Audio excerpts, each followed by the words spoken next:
Shalom Bapak Ibu Saudaraku. Kita bersyukur Tuhan pertemukan kita di Jumat pagi ini. Tentu itu adalah anugerah dan berkat dari Allah buat saudara dan saya. Maka mari kita yang mengalami kasih karunia Tuhan ini, kembali kita bawa kesediaan kita untuk menerima firman-Nya. Dengan percaya lewat firman Allah di pagi ini, ada kesediaan untuk menyemangati diri, memasuki kehidupan yang baru, dan terus berjalan bersama dengan Tuhan. Mari kita awali dengan doa saudaraku, kita berdoa. Terima kasih Tuhan, kami boleh ada di pagi ini. Itu anugerah berkat dari-Mu. Kami sungguh bersyukur karena kebaikan Tuhan selalu ada pada kami. Biarlah dalam kebersamaan dengan Tuhan menjadikan kami mengerti bahwa kami mampu untuk meninggalkan kehidupan lama kami dan berjalan dalam kehidupan baru bersama dengan Kristus yang selalu mengarahkan kami kepada hal-hal yang baik dan yang benar. Untuk apa yang kami minta ini Tuhan, berfirman-Lah, agar dengan semangat firman di pagi ini kami sungguh dimampukan untuk meninggalkan kehidupan lama kami dan berada di kehidupan yang baru, demi untuk kemuliaan nama Tuhan. Untuk apa yang kami minta ini Tuhan Yesus, berfirman-Lah, karena kami sedia mendengarkannya. Amin. Saudaraku, bacaan Alkitab kita di Jumat pagi ini terambil dari kitab Roma 6 ayat 1 hingga 4. Bagian Alkitab ini dibacakan demikian: mati dan bangkit dengan Kristus. Jika demikian, apakah yang hendak kita katakan? Bolehkah kita bertekun dalam dosa supaya semakin bertambah kasih karunia itu? Sekali-kali tidak. Bukankah kita telah mati bagi dosa? Bagaimanakah kita masih dapat hidup di dalamnya? Atau tidak tahukah kamu bahwa kita semua yang telah dibaptis dalam Kristus telah dibaptis dalam kematiannya? Dengan demikian kita telah dikuburkan bersama-sama dengan Dia oleh baptisan dalam kematian, supaya sama seperti Kristus telah dibangkitkan dari antara orang-orang mati oleh kematian Bapa, demikian juga kita akan hidup dalam hidup yang baru. Saudaraku, tema renungan kita di Jumat pagi ini dituliskan demikian dalam Sabda Bina Umat: identitas hidup baru. Identitas hidup baru. Saudaraku, saya tidak tahu persis ada berapa banyak kali Bapak Ibu dalam perjalanan hidup sampai di waktu kini menerima firman Allah yang selalu mengajak Bapak Ibu untuk hidup baru. Hidup baru dalam pengertian meninggalkan kebiasaan lama yang selalu diwarnai dengan perbuatan jahat yang orang bilang dosa, lalu bersedia ada di kehidupan masa kini, tidak menjadi lagi orang-orang yang suka berbuat kesalahan atau dosa. Ya. Kalau saya boleh mewakili Bapak Ibu Saudaraku, dan ini kalau kita mau jujur, ya, pasti sudah tidak terhitung jumlahnya ajakan atau mengajak kita untuk mau hidup baru. Bahkan hampir setiap firman yang diberitakan oleh hamba-hamba Tuhan, semangatnya itu, bahwa kita diajak untuk mau meninggalkan kehidupan lama kita, dan kemudian kita bersedia masuk dan melakoni kehidupan baru kita dengan hal-hal yang positif, hal-hal yang imani, seperti yang Tuhan inginkan. Nah, saudaraku, pertanyaan di awal khotbah tadi, sudah terjawab. Bahwa tidak terhitung jumlahnya. Terlalu sering kita diajak untuk hidup baru. Pertanyaan lagi yang muncul, saudaraku, sudahkah kita jawab itu? Sudahkah saya dan saudara ada di kehidupan baru? Yang artinya sudahkah saya dan saudara-saudara mengikuti apa yang dititahkan Allah untuk kita nyatakan di dalam seluruh realitas hidup yang kita lakoni, yang kita perankan, baik secara sendiri atau bersama dengan orang lain, entah itu di rumah, sebagai suami, sebagai istri, sebagai anak, sebagai kakak, sebagai adik, atau di tempat kita bekerja sebagai pemimpin atau sebagai bawahan. Atau mungkin kita menjadi manusia baru dalam pertemanan dengan sahabat-sahabat kita di dalam pergaulan, atau di mana saja kita berada, di sekolah dan di tempat-tempat yang lain. Saya pikir ini baik, saudaraku, untuk kita renungkan. Dan kalau saya boleh menyampaikan kepada Bapak Ibu, kita harus jawab. Sudahkah kita menjawab panggilan Allah lewat firman yang terus disampaikan oleh hamba-hamba Tuhan untuk hidup baru? Nah, sekarang kita renungkan, saudaraku. Mengapa kita harus jawab? Tentu alasan kuat untuk bisa menjawab apa yang menjadi pertanyaan kedua tadi, karena memang Tuhan menginginkan itu, saudaraku. Tuhan tidak pernah menginginkan kita tetap ada di kebiasaan lama kita. Tuhan tidak pernah menginginkan kegemaran kita adalah berbuat jahat atau berbuat dosa. Itu yang kita imani lewat karya penyelamatan di dalam Kristus pada peristiwa kematian dan kebangkitannya. Yesus rela mengalami itu untuk menebus dosa kita. Artinya supaya kita tidak lagi berdosa. Harapannya ketika Yesus sudah bangkit benar-benar, bersamaan dengan itu kita mengalami perubahan besar dalam hidup kita, yaitu menjadi pelaku-pelaku firman. Karena kita sudah percaya bahwa kita punya Tuhan yang hidup. Itu yang coba diuraikan dalam khotbah kemarin,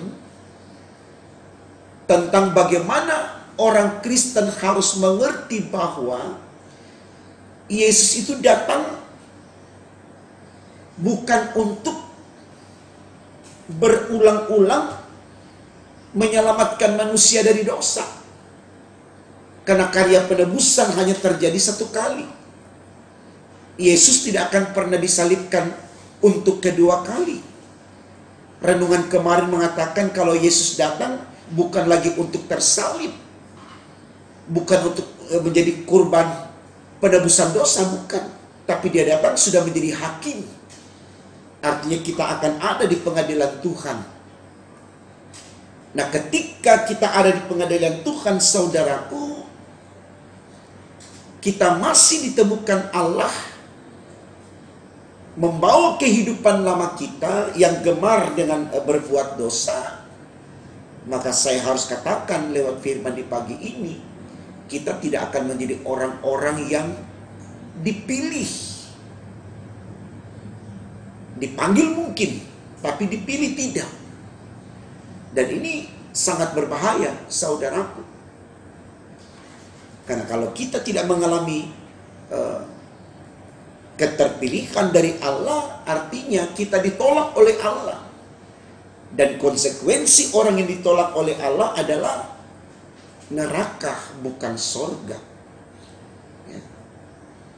Jadi sangat beralasan sekali, sangat baik sekali untuk kita melihat tema khotbah kita di pagi ini, yaitu identitas hidup baru.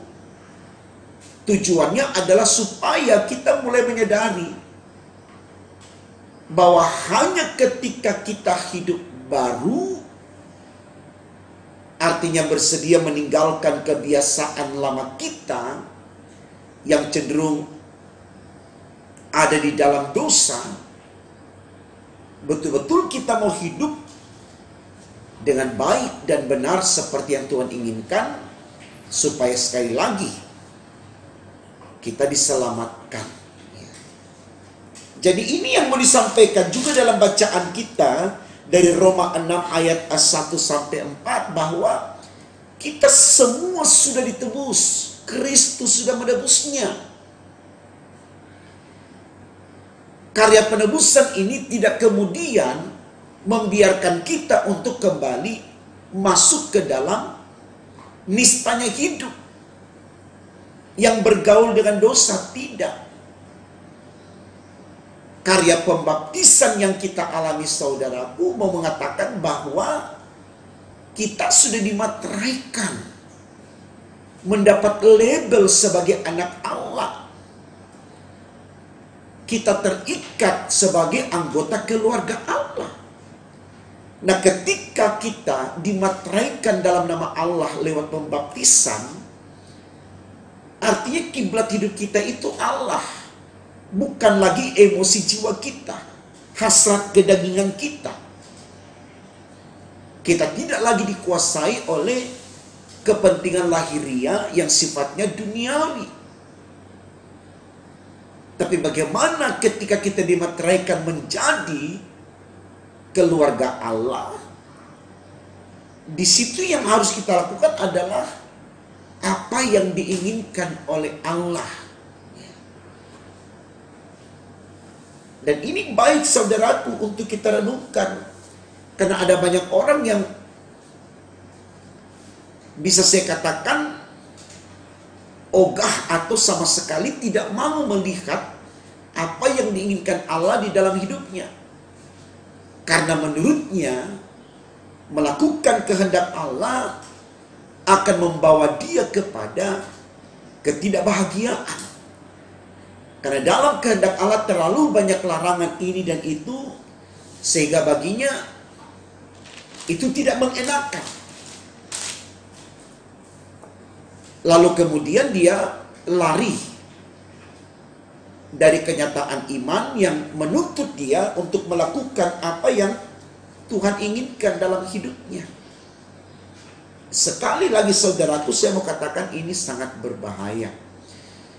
Karena khotbah-khotbah yang lalu juga sudah menguraikan bagaimana manusia dengan kekuatan yang ada padanya ketika merefleksikan kehidupan di atas hasrat keinginan kedagingannya, satu ketika dia akan terjebak di dalam semuanya itu, lalu terpenjarakan. Dan dia tidak bisa keluar dari konteks itu karena dia sudah terikat. Artinya dia tidak akan pernah lagi mengalami kemurahan sayang Tuhan. Ya.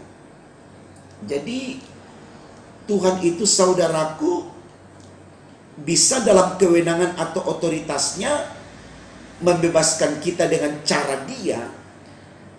Tapi dia juga bisa membiarkan kita, dengan kata lain, tidak mau peduli dengan kita sejauh kita meninggalkan dia. Ada juga yang dibiarkan, tidak ditangkap, seperti Yunus ketika dia lari Tuhan tangkap, puji Tuhan gitu ya. Artinya Yunus Yunus harus bersyukur luar biasa karena Tuhan masih mau tangkap dia. Tapi ketika Yudas dengan Petrus, Tuhan sudah ingatkan bahwa akan ada di antara kamu yang akan mengkhianati aku. Di situ Yesus tidak kemudian bersikap sama seperti dia menangkap Yunus. Seakan-akan Petrus dengan Yudas dibiarkan untuk melakukan itu. Sehingga kita tahu persis bagaimana Yudas dan Petrus menyesal dengan apa yang sudah dia lakukan, saudaraku. Ya, pertanyaannya sekarang, apakah penyesalan mereka itu akan membawa mereka kepada kehidupan baru? Mari kita renungkan itu, saudaraku. Karena Tuhan tidak membutuhkan sebuah penyesalan tanpa ada perubahan, tanpa ada kemajuan dalam hidup secara signifikan. Karena penyesalan yang diinginkan Tuhan bukan hanya sebatas kata-kata saya menyesal, tapi bagaimana penyesalan itu kita wujud nyatakan dalam tindakan nyata kita, bahwa benar-benar kita mau hidup baru. Ya, jadi saya pikir, saudaraku, firman Tuhan di pagi ini sesuatu yang sudah sering kita dengar, seperti saya katakan di awal khotbah tadi.